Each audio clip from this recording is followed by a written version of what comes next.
observed the hotel primarily from the east side. And let the record also reflect that there was no substantial conversation during that period with the attorneys.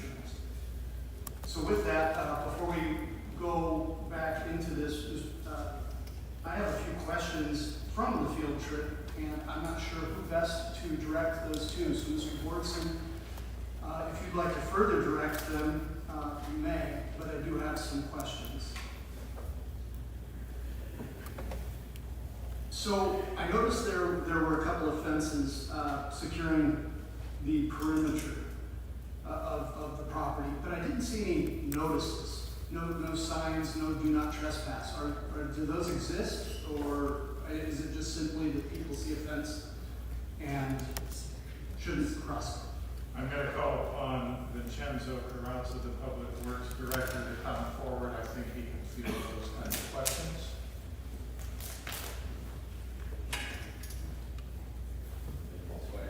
You need to be sworn.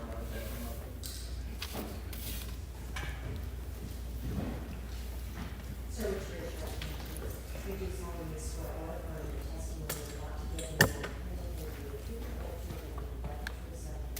I do. Thank you. Man, can I get your name? I was unable to just. Your name, please. Sure, my name is Vincenzo Carrazza. What is your position with the city? I'm the Public Works Director. You're the boss of Mr. Zumal. Yes, I'm here. And you're the one who told him to be on the lookout for the rain. Yes. The question, sir, was there is perimeter fencing. There's no additional signage you're noticing on that fence that has been placed. Right. The fence is to mark the slab zone. There's I believe the Jackson and Sands report had recommended 105 feet slab zone, and then we went and rented the fence and put it up so that the public or anybody else doesn't enter that slab zone. When you say you mean the city, yes? Yes. And then, are you aware of whether or not people actually stay out of that collapse zone perimeter? And the second part of that question would be, are there any reports that suggest or state that there was trespass? There's a security company, I believe the owner hired them. They should have been on site, and their job is to prevent anybody from climbing over those fences and entering the building. How many security folks? When I have been there, there's 2 security personnel. They should have been at E and 5th. I did observe one. Did you know that? Follow up real quick. Is there any placarding for the building being dangerous and not to occupy or enter? Oh, we don't have that. We don't have the sign. Who put the sign on the building that says Colliers? Well, that is a for sale sign that's been there prior to the fire. That survived the fire. Yes. Okay.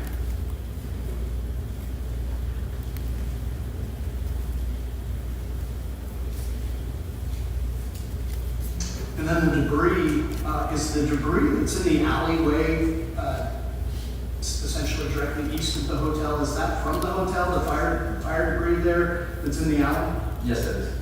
Okay. And how long has that debris been present? Oh, so it's the fire department is June 15th. We have not entered the collapse zone. That's part of the collapse zone because the report said they collapsed at any time. I believe Public Works has not cleaned or anything inside that collapse. This is on outside of the collapse zone, on the other side of the fence in an alleyway. The alleyway that's on High Street north of there, or I'm not familiar with the streets, I apologize. It was on our log, generally to the north on the east side of the building. On the outside of the collapse zone, there is an alleyway that was fire debris. I was just curious how long it had been there. oh, that I can't speak to, but there hasn't been any other fires in that area, so if it looks very similar to the material that is from the fence, the debris isn't contained at 105 feet. That's just the collapse zone, so it could possibly be from the liquid fire. Okay. Those are all my questions. questions. Thank you. Any other questions from the panel?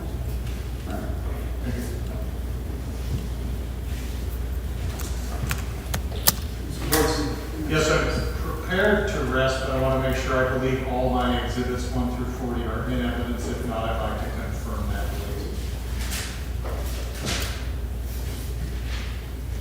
And I'll move them all in if they're not. Can you confirm what 40 is? I have 1 through 39. 40 was the poster, and you have a 2-page picture of the poster that was testified to by Mr. Barlow. Yes.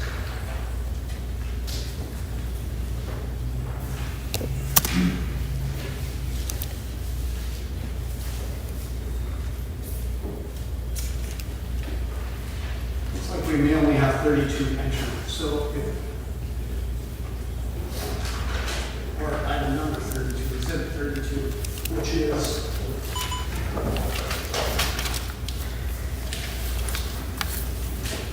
notice of non-compliance concerning discharge. I believe Code Officer Carisha Rodney. mentioned that particular document. Yeah. 33 is the response. 34 and 35 are the photos and video testified to by Mr. Zumo. 36 are state statutes. You can take judicial notice of them without testimony. And then the warrant, declaration, and judgment were the subject of testimony. Okay, thank you. Sufficient? At this time, is there anyone else, pursuant to 9.50, there is an opportunity for testimony from other competent persons with respect to the determination of the nuisance of the imposition of the administrative penalty, because this is public in nature. Is there anyone else wishing to testify? Seeing none, do either side wish to provide closing statements? Yes, please. Oh, she has to. Okay, I apologize. It's okay, we're submitting amendments that we are presented as well as, we'll provide. You intend on submitting additional exhibits after the hearing? Is that So right? that, I believe it's a part of our exhibit witness list that was given already, but it's just not. Okay. Do you have any indication as to when we might receive that? Right after.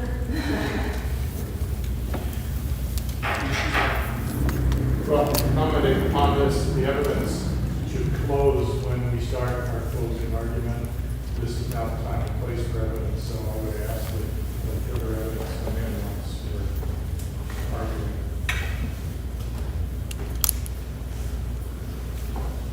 Are you able to produce that now? I can't produce it now, but I believe that the code actually says that we can do that.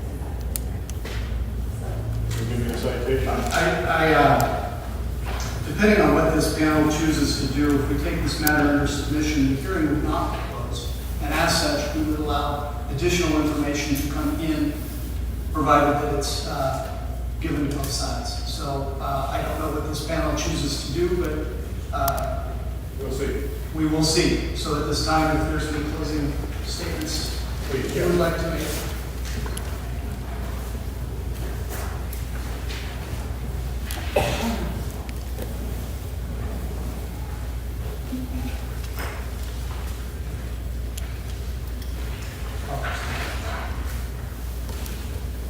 Thank you. What I have done in closing is going to be perhaps a little less bombastic than opening, but Prior to, I don't want to throw you off. What did you just hand us? you have received what is in essence my closing argument, and I put it in the form of a decision of the hearing examiner panel. I am not so presumptuous as to think you're going to adjourn and sign it, because I gave your counsel a workable copy. So, but this is really in written form, my closing argument. The code, the Marysville Municipal Code, has about a dozen issues that have to be touched or should be touched in the hearing examiner panel. We think we've covered them all, and I'm just going to go through, as a matter of argument, my proposed decision, recognizing the panel may throw it away. may use some of it, may use all of it, may add to it, etc. So again, I'm not being presumptuous. This is just a way of closing my argument in this case. I'm not just going to peruse what you have before you as a suggested decision. So the procedural status, which is the first heading, simply tells us how we got here. We got here by way of the notice and order, plus the appeal, plus the notice of appeal. That should be exhibits 1 through 28. The factual background part of this presentation summarizes the 6 notices to correct. The please do this owner, please do this owner. And then it talks about the subsequent 3 notice and orders, one of which was post-fire. I make that point because the owner's council suggested they were all pre-fire, so you can't use them. I find that to be a little strange logic, because if it's bad before the fire and it gets worse after the fire, somehow you've been on notice that this needs attention, and by ignoring notices and orders, but we have one post-fire, so that argument should go away. And then, of course, the 4th notice and order comes along on August 1st, and it says demolish the building. And so we reference the 2 engineering studies. We reference, in addition to that, the assessment for asbestos-lead and biological contaminants. And then, because the building has no roof or windows, we sent a different notice, a different abatement process, but that's underway, it's sterile. And we said, please address this. And the response was, there hasn't been a violation. And almost prophetically the next day, there was a storm. We saw the video, we saw the photos, and we saw that black debris around the storm drain. So it's a health and safety hazard, both as to its structure and as to its contamination. And nothing, and I use the word implore, please give us an action plan, and that's in Exhibit 16. And we did, we implored the owner to come forward with an action plan. And a month later they said, we're going to seek further assessment and evaluate. Well, where is the time urgency to this community? And poster that's in evidence talks about good community is good business. This community is suffering. And so there was no action plan. You have the opinions not only of those who testified, you have Mr. Shedd, you have Mr. Hagstrom. Those declarations are admissible as an administrative hearsay. They can supplement what is already before you. And then we have live witnesses. You had Officer Rodney, Mr. Bartholomew can confirm. And we have people who saw this building before the fire and after the fire. And they confirm what is a skeleton about to fall over.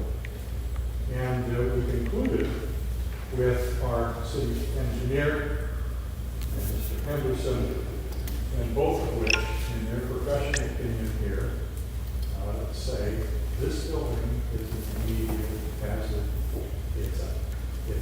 You can't use the sidewalks because bricks could fall in or out.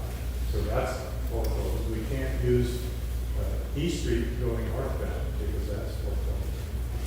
You see how some businesses, which we had to skirt around the building for the view, that's foreclosed. So it's impacting other properties, other buildings, it's impacting the community, and it fits right in with the health and safety hazard.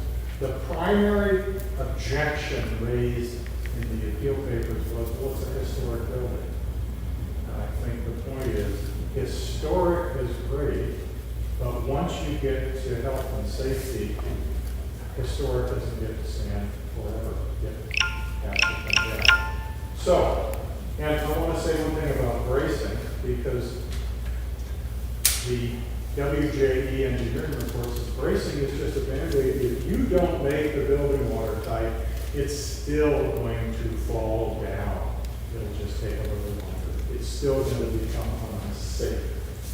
So we've set forth the findings and conclusions. I covered them in the opening statement. Cursorily, we put them more specific. Sept, I think we covered all the testimony that of all the violations. And then we covered the defenses, talked about the historical building. When it's a safety hazard, it does not preclude demolition. The notice, they allege insufficient grounds. We say they really can't read our code, because if there have been prior notices to correct and notices to abate within the last year, and it doesn't have to the same condition, even if it's changed after the fire, it's enough to file a notice of order. And then there are also notices that go to the actual condition. So that's a simple misread of our code. The owner said he couldn't tell, through their counsel, they couldn't tell what this hearing was all about. I mean, that borders on the disingenuous, because we set forth all of the exhibits that said, these are the facts that we say support these violations that we meticulously set forth for municipal code violations. A point to make, there's a hearing, and we now have live testimony. All the notice does is it says, this is what we say or intend to prove. So they can come here and defend. But we now have live testimony, so if they didn't understand what they were, quite understand the violations, which we spelled out, we addressed them all here today. And that's what counts for the purposes of evidence. And the final defense says, well, we don't know how it started. Has nothing to do with it. It's irrelevant. How the fire started? Well, lightning could have been responding against the question. Could have been arson, as a surmise, but there was no evidence of anything about how the fire started. And that is no defense, not relevant. We set forth an order. We asked that the building be ordered, demolished, and it is the owner's responsibility to demolish. Cities would go broke if they tried to correct every deficiency within their city. It's the owner's responsibility, although we do provide that if they still don't come forward, that we be allowed to at least have the discretion, city have discretion to proceed with demolition if it's in its best interest. We ask for administrative penalties. We ask for our costs of abatement. Thank you very much.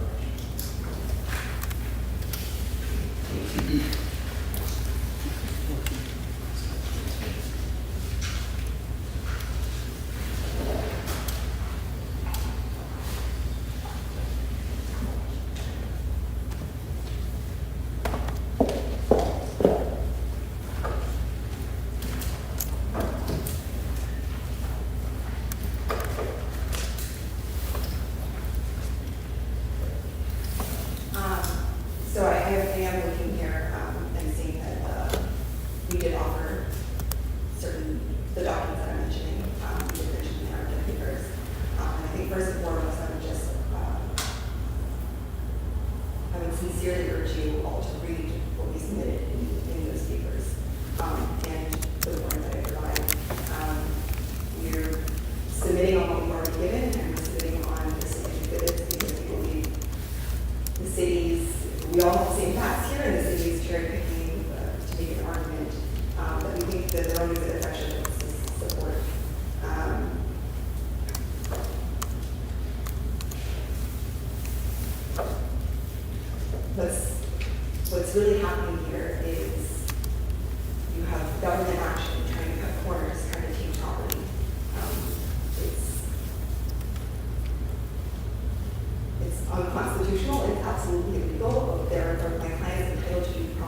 grounds and felt as strongly as they do about what they're presenting here. They don't need to cut corners to weaken my client and to take advantages away from my client, including giving us an opportunity to have people appear remotely here. I'm not able to give you witnesses, and I'm not the legal attorney on this case. I think that's pretty clear. So that was the process. And yeah, it's quite simple as that. To go back to some of the points that the city's council has brought up, if you look at the papers I submitted and really, very majority, it shouldn't be disputed that this is a historical building. I don't think anyone it's a historical building. It is what it is. So that's not what this appeal people say. They target the insufficiency of the underlying notice, which, including the notice that came after the fire, all relate to conditions pre-fire. And the city's council, I disagree with his interpretation of the code. To me, the code plainly states that the conditions have to relate, and that makes sense that they have to relate. That you need a notice to correct, and then you can get a notice and order. These conditions are all pre-fire. If, at the very least, the way that you, or one is to address how to fix the condition of a property, drastically changed with that fire.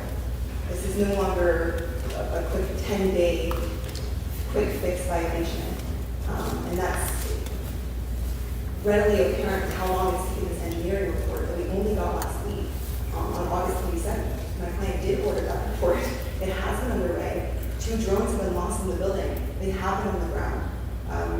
We completely disagree, and we believe we're being mischaracterized by saying we're not responding to things. I mean, even the evidence that presented you, you'll see emails. We go back and forth and talking to the city. So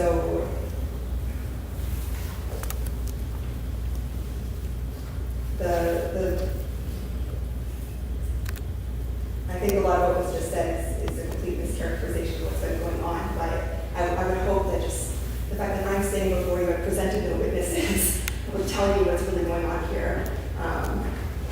The government is cutting corners to try to take property that they cannot rightfully take. And the client deserves an opportunity to be actually heard. And whether that's later in the future by this panel itself or the Superior Court, we'll find out.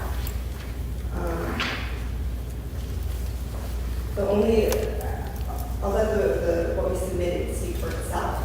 The only thing I did want to bring up since the City Council decided to mention it is absolutely relevant how this fire started. It was completely suspicious circumstances.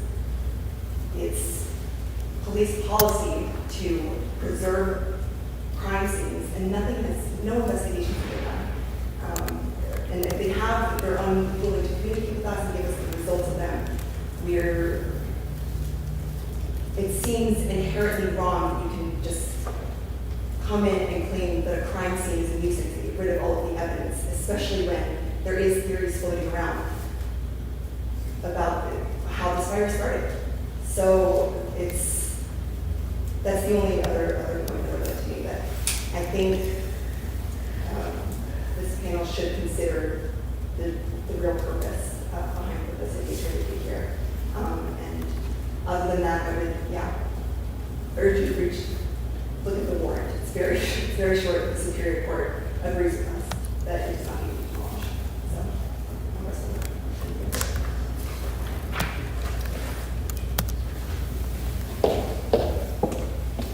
Thank you. So that brings us back to the panel and what we do next. And so I'll have paper for this.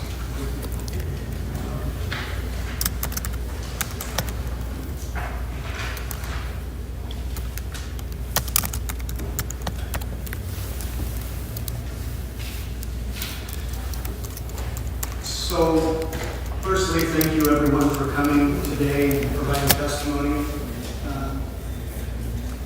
believe that the panel needs to make a decision on whether or not there will be a ruling today, or if we're going to take it under submission. I don't know what that looks like, because there isn't one here, obviously there are three. And so, to me, I believe that there's a lot of information to sift through that was provided to us today that must be considered. And submission would be the most appropriate for the panel to do, so that we can review those documents and come to the best decision. If you agree. So we have, all of us agree that we would take this under submission. At this time that we will close, I don't know if closing is the right proper term, but we are going to pause the hearing and go into submission, and should have a written ruling in the near future. Thank you.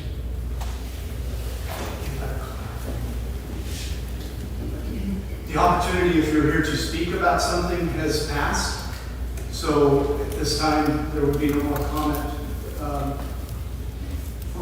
There is no period for comment at this time. I agree with that. Michael, during meeting, and I'm just suggesting that it might be good to have time for the public to read about this in the paper and comment at some point. Thank you. Okay, thank you, everyone.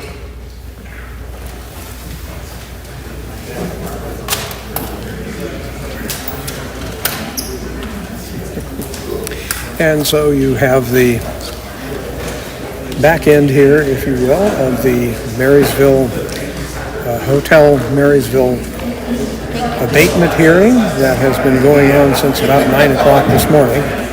We hope the sound worked better for you in the last few minutes here. We are working on a variety of things here. Whoops, there we go. And we had a pretty good crowd here earlier in the day. That means they'll just take off their food and make a decision. Not today. I'm Ted Langdell, and as you can see, we are here at Marysville City Hall. We've been live here since about 9 o'clock this morning in 2 different sections, and we appreciate all the folks that were watching here. The list of players include Brent Bordson, the city's contract attorney, and you heard from Carolyn Gell from DJK Council Limited. That's the folks that are representing the Feather River Plaza LLC, which owns the hotel. The panel members that you saw up at the front are Jeremy Strang, the hearing panel chair that you heard from, Will Foote, who is one of the other 3 independent building officials that was part of this particular hearing panel, and they are now going to go deliberate, and we don't know when they're going to deliver their ruling that the hotel should stay, should go, or what should happen with it. But we will be keeping you up to date on what happens with that. And the other panelist is Joseph Cuffey. So these are 3 independent people who have no connection with the city of Marysville. They were brought aboard to hear the evidence that you heard today, presented by Marysville City Attorney Brent Bordson, and also Carolyn Gill, representing the owners of the hotel. We have been attempting to reach the people who are either the folks who control the LLC that owns the hotel, or are the people who are the investors or have the money in the hotel, and talk to them directly about what they want to do with this property and why they have been unable to come to some definitive conclusion about what to do with it over the past several years, as well as the past several months since the fire. When we did our last report, standing at 5th and E Streets, after a hearing and some other developments had happened, we said we would be in contact, and in the interim, they reached out to us through a public relations agency. We again reiterated the comment that we would like to talk to the owners or the people who control the LLC, and heard back that they would put us in touch with Carolyn Gill's associate, who is the attorney that you've probably heard on camera or seen quoted in the paper. And I replied that I'd like to hear from him if he had something new to say that was new development that might move things along. So far, haven't heard back to that yet. And I imagine we'll hear something, but I don't know what, and as soon as we do, we'll try to let you know. Anyway, I'm Ted Langdell, Yuba-Sutter.live, in case you were wondering who I am and you've not seen this particular set of things going on. We do live streaming, and we appreciate your support. Thank you very much, Neil Goforth, for your help with this particular project here. And our programming, when we do government live streams, and we do Tuesday live streaming. In fact, let's put something up here so you know what it is that we're doing coming up here on Tuesday. We'll have our regular retinue of live streams beginning at 9 o'clock with the Yuba County Supervisors meeting. Then at 3 o'clock, the Sutter County Supervisors meeting. Following that, we'll have at 5:30 the sometimes lengthy Marysville Unified School Trustees meeting. And then that may overlap with the 7 o'clock start of the Yuba City Unified School Trustees meeting. And there's always something of interest or import or effect that affects our local community in all these meetings, and we give you an opportunity to take a look at what's going on at these meetings, and over time you'll get a better understanding of who the players are and what kind of challenges they have, and what are the people talking about to come up and talk during public comments. So we hope that you'll come up and take a look at what's going on coming up here on Tuesday. Of course, we also do live streaming of events like the upcoming parade that will be happening in downtown Marysville on Veterans Day. So we've got the Veterans Day parade, the Christmas parade, and the Christmas tree lighting. Those are several fixed events that will be coming up. And you'll be able to take a look at those live right here. Of course, we do a bunch of other events. And we try to keep you posted on what's going on that's newsworthy that we can manage to gather information for you. It takes a bit of work to put together a report. It doesn't just happen immediately. So we appreciate any kind of support that you can provide. It gives us the opportunity to spend more time doing that sort of thing. You can look down below what you're watching and be able to assist us with that. So your support is an integral part of that, and we do get support from a variety of people. And let's give them a thank you right here. Some of the people that we get support from include Brent Hasty, Gary Bradford, Chris Branscombe, Neil Goforth, and of course the people that have been helping support our live streaming of our Tuesday meetings, and that would be Brent and Allison Hasty down at Plumas Lake Self-Storage.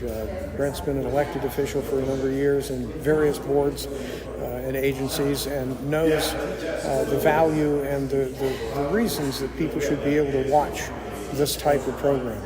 And to some degree, we're doing what you used to see on Channel 5 or Channel 19 way back in the day, some 40 years ago, when we had that sort of thing. We're going to say thank you very much to all our fine friends here, and hope that you join us again for another live stream. We've been here at City Hall in Marysville, live in 2 different sessions with the hearing on Marysville Hotel abatement that has been requested by the City of Marysville. I'm Ted Langdell, again, Yuba-Sutter.live, and our special program has been presented by Yuba-Sutter.live's local government live streams are presented by Plumas Lake Self-Storage in Plumas Lake, where lifelong local residents are helping other residents keep things safe, providing indoor storage units, outdoor RV and vehicle parking, moving supplies, and Penske truck rentals. Details at plumaslakeselfstorage.com.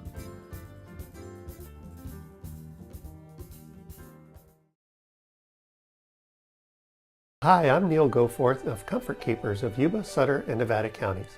Caring for elders, or even yourself, has challenges. Comfort Keepers of Yuba, Sutter, and Nevada counties can help you address today's issues and plan for tomorrow. With in-home and specialized care for you or your family members. Call us at 530-749-8800.